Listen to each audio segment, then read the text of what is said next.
วันนี้วันที่16 เมษายน 2568นับพร่ำว่าเป็นวันพญาวันของแต่ละวันนี้นะตามปฏิทินล้านนาฉะนั้นก็เมื่อเป็นวันพญาวันของวันทั้งหลายก็ถือได้ว่าเป็นวันดีที่สุดที่หมู่เอาทั้งหลายจะได้สำรวมกายวาจาใจให้ตั้งมั่นทำใจให้เป็นสมาธิทำใจให้นิ่งทำใจให้ดีทำใจให้ว่างเปล่าเพื่อที่จะให้ใจของเรานั้นมีความบริสุทธิ์ผ่องใสพร้อมที่จะเริ่มต้นชีวิตใหม่ด้วยใจที่มั่นคง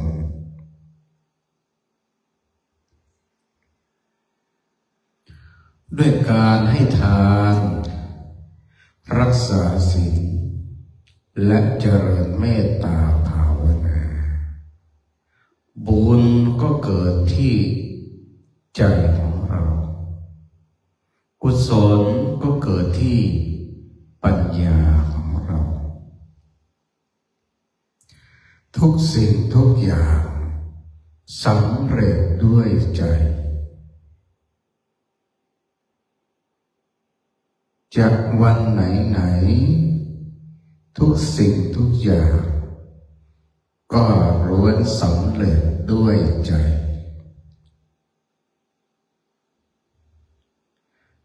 เชิญชวนศรัทธาญาติโยมสาธุชนทั้งหลาย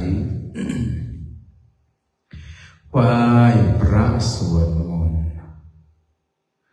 ปฏิบัติภาวนาบูชาคุณขององค์สมเด็จพระสัมมาสัมพุทธเจ้าพร้อมกัน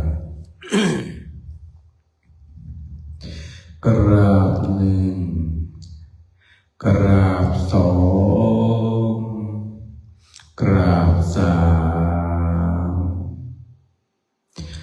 โยโสภะคะวะอะระหังสัมมาสัมพุทโธ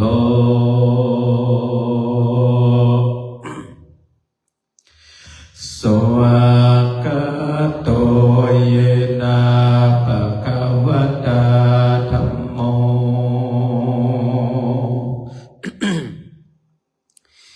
สุปฏิปันโนยัสสะภะคะวะโตสาวกสังโฆ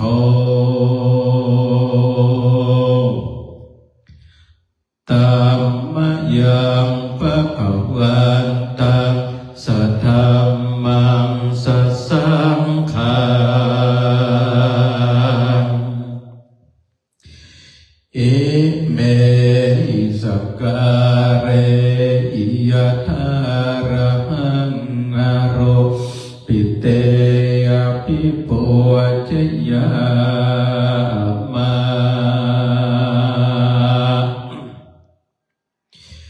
สาธุโนภันเตภะคะวาสุจิราปริเนพุตโตเป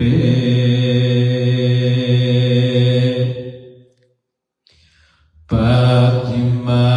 ชนะตานุกัมปมานัสสะอิเมสการะทุกขตปันนาการะโปเตปฏิคันหาโตอัมหากังเทกรตะหิตายะสุขายะอะระหังสัมมาสัมพุทโธ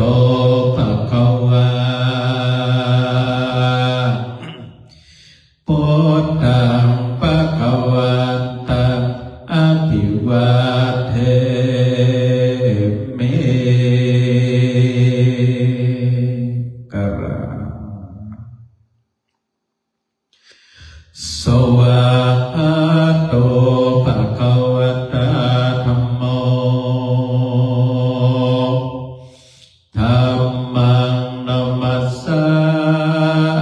มิ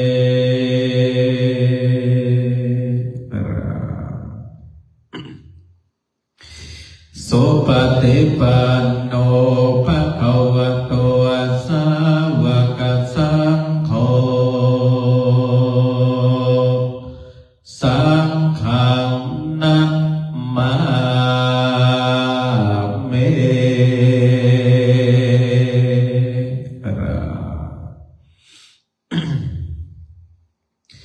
นะโมตัสสะภะคะวะโตอะระหะโตสัมมาสัมพุทธัสสะนะโมตัสสะภะคะวะโตอะระหะโตสัมมาสัมพุทธัสสะนะโมตัสสะภะคะวะโตอะระหะโตสัมมาสัมพุทธัสสะโยโสตถาคโตอะระหะสัมมาสัมพุทโธวิชชาจรณะสัพพันโนสุขโตโรกวิโทอนุตตโรปุริสธรรมสารติสัทธาเทวมนุสสานังพุทโธภควา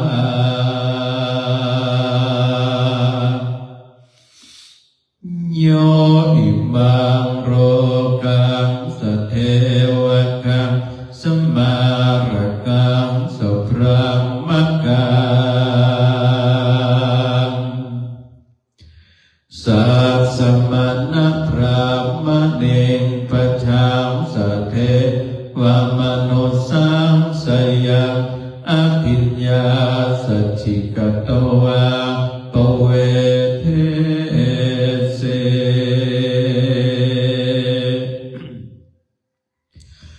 โยธัมมังเทเสเสอธิกรยานังมัจเจกรยานังปริโยสานะกรยานังสัพพังสัพยัญชนะเกวระปริปุณังปริสุทธังพระมจริยังปกาเสเสตัมมังปะคะวันตังอภิปูชยามิตัมมังปะคะวันตังศิรสนะมามิ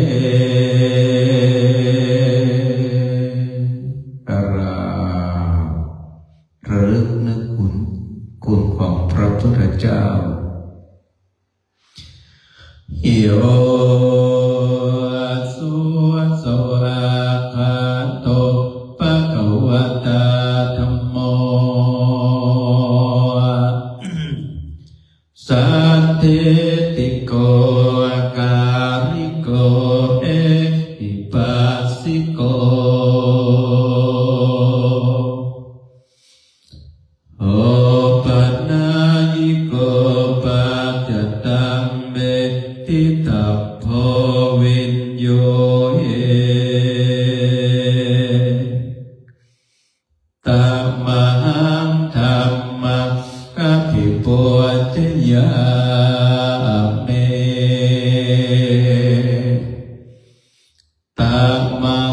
งธัมมังศิรสานะมามิ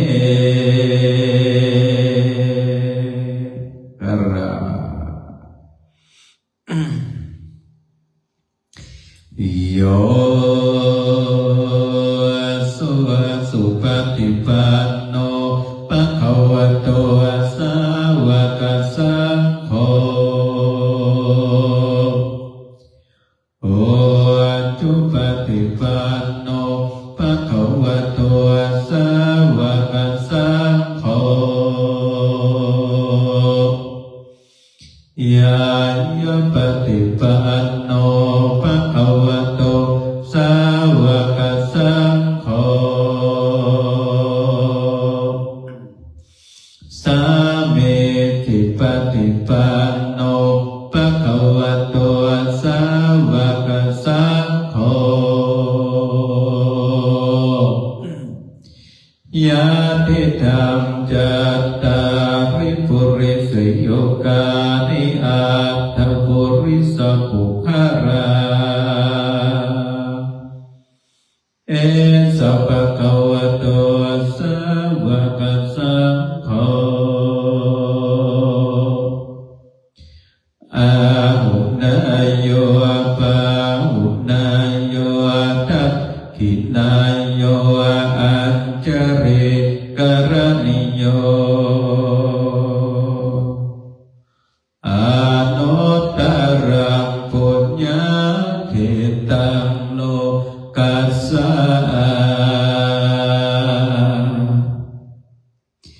ตัมมังสังฆังอภิปุจจยามิตัมมังสังฆังศิรสานะมามิกราบระลึกนึกถึงคุณของพระสงฆ์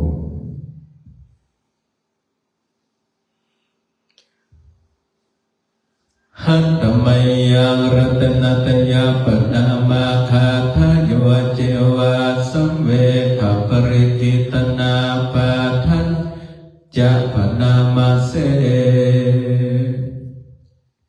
โทโทสุสุโทกรุณามหันนโวโยจันตโสทาภรยานโรจโนโรปัสสะปะปุปะกิริสขะตะโกวัฏฏะเมพุทธังอามาทะเรนะตัง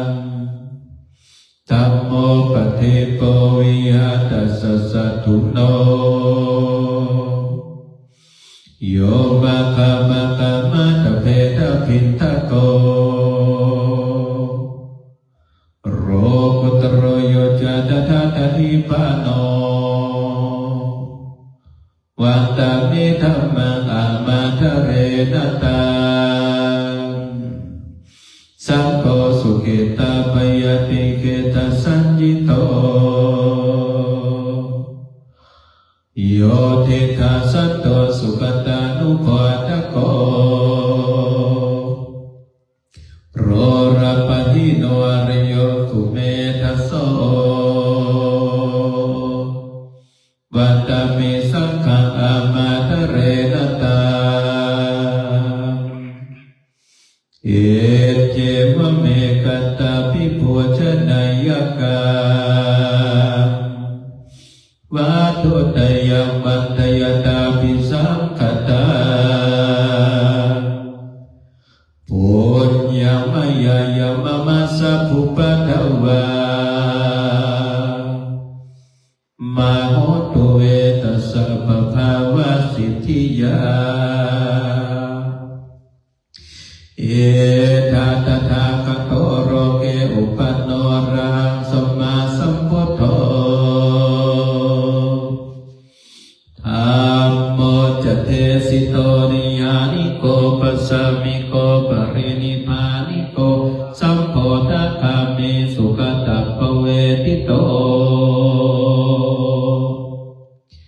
มายันตันธัมมังตุตวะเอวังจนามาจาเตเปตุขาจารเมตุขามรณะปิตุขา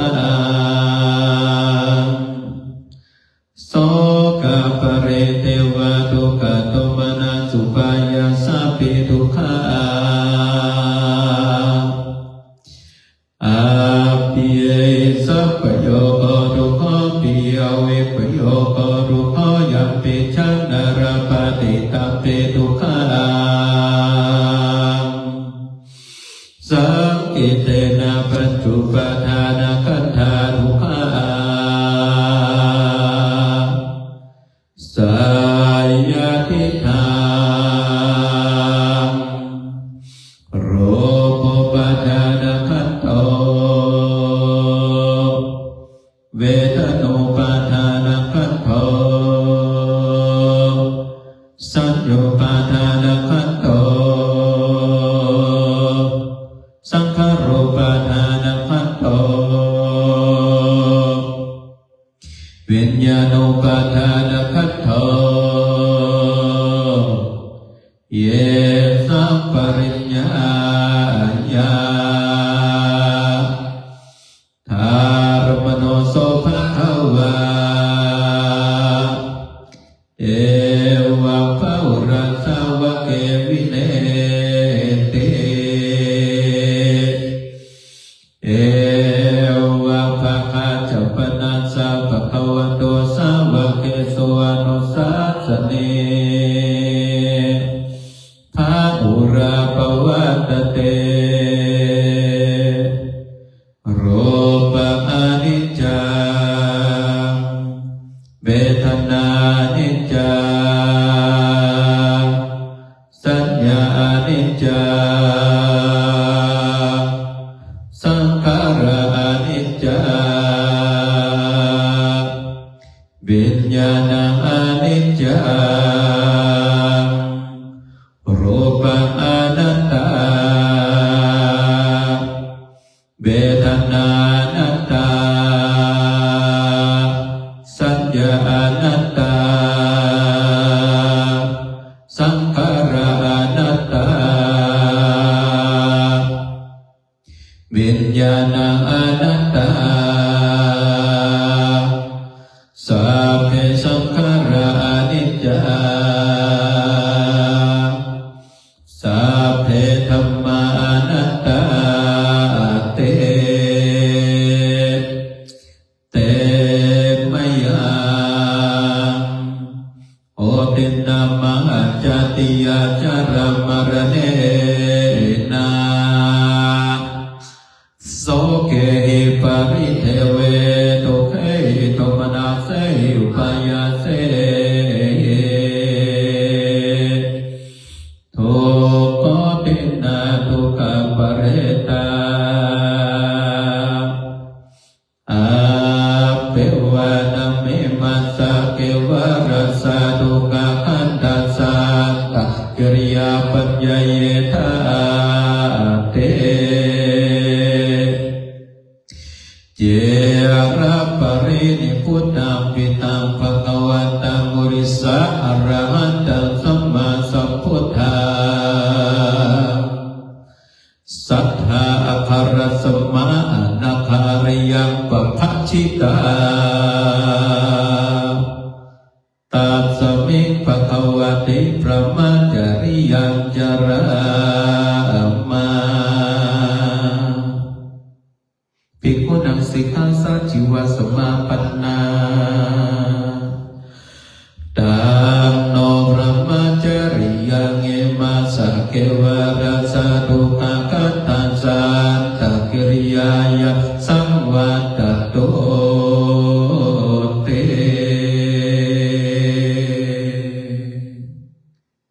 เอามาต่อไปนั่งเสริมธรรมทิฏฐาวนาสักคำวันนี้สามเณรทั้งหลายเป็นวันที่16เป็นวันพญาวันของแต่ละลูก13 14 15ตะวันที่ผ่านมาเนี่ยมันเป็นวันพญาวันแบบบักเก่าแบบดั้งเดิมตั้งแต่พวกเขาเกิดมาเนี่ยจนถึงปัจจุบันนี้นะตั้งคณะสงฆ์เปิดยึดเอาแบบบักเก่า13 14 15ว่าเพื่อให้เกิดความสามัคคีเกิดขึ้นในหมู่คณะอีกได้ นะมันเป็นวันพยาวันกระด้าง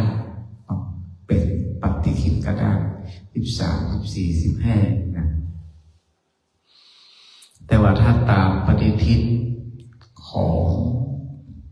เมืองเหนือของเฮาแท้ๆเนี่ยเปิดถือเอาวันนี้วันที่16เนี่ยวันนี้เป็นวันพยาวันของแต่อย่างใดก็เป็นวันเริ่มต้นวันที่1วันที่1วันนี้นะของคุณเมืองนะวันนี้วันที่1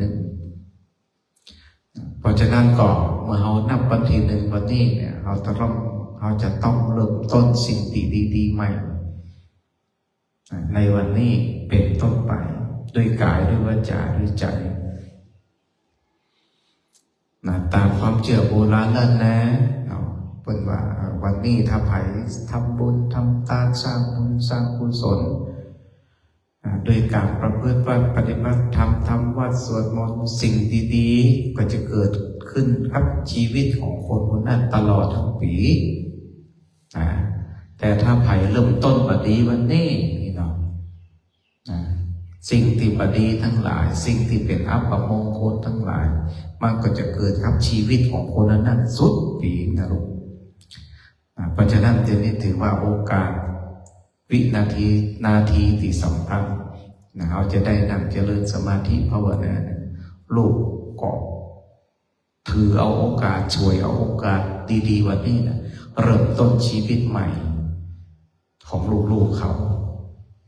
อย่าได้ง่วงเหงาเอานอนตั้งอกตั้งใจทำขอแค่5 นาที10 นาทีนี่ก็เริ่มต้นวันที่1ของปีใหม่เมืองของเราอิมังวิปัสสนากรรมฐานังอธิษฐานอิมังวิปัสสนากรรมฐานังอธิษฐานอิมังวิปัสสนากรรมฐานังอธิษฐาน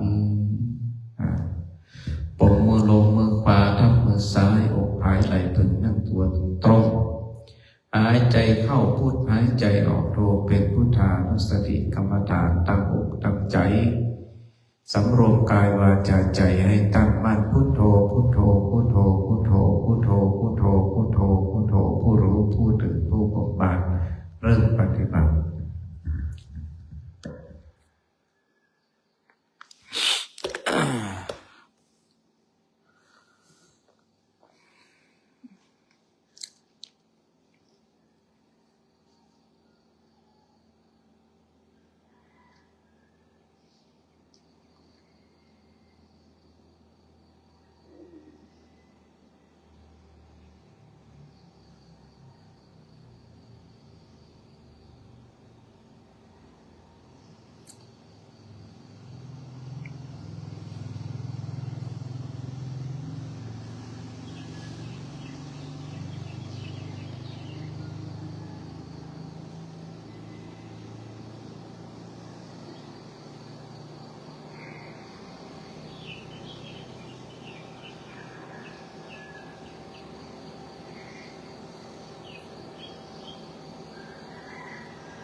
อ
อิ มังวิปัสสนากรรมฐานังปัจจุทรามิ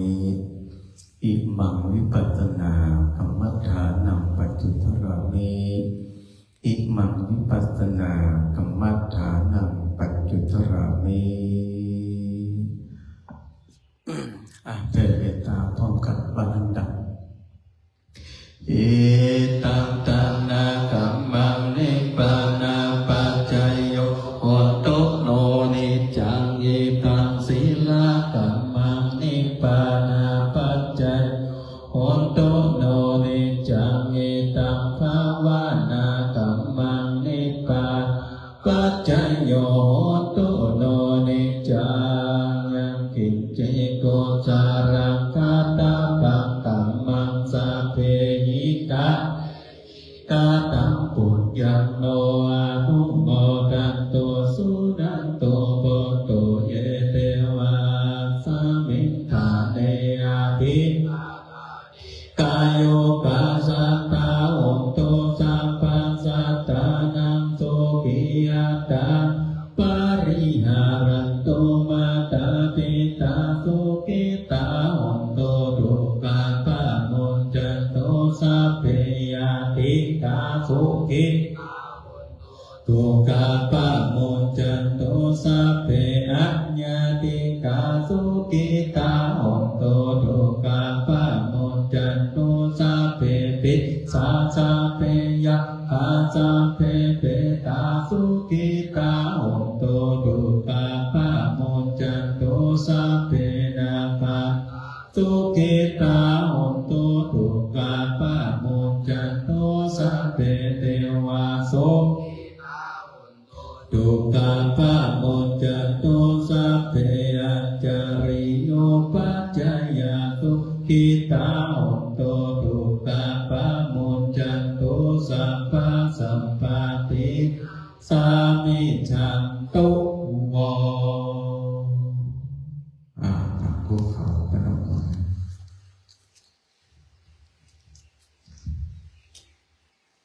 หายไปไหนบอกไหมไปครับเอาเขาได้ไหมบันตาเอาบันตามิพันเตสัพพังอปาราดังกัมมาทะเมพันเตมยากตังปุญญังสามินานุโมสามินากตังปุญญังไมหังคาทัพพังสาธุสาธุอนุโมทามิกราบกราบสาละเสร็จแล้วกิจกรรมในวันไหนยาวันหลวงปู่พระนั่งเขามีทรงปล่อยทองใส่ในหูดำหัวดำเข้าครูบาอาจารย์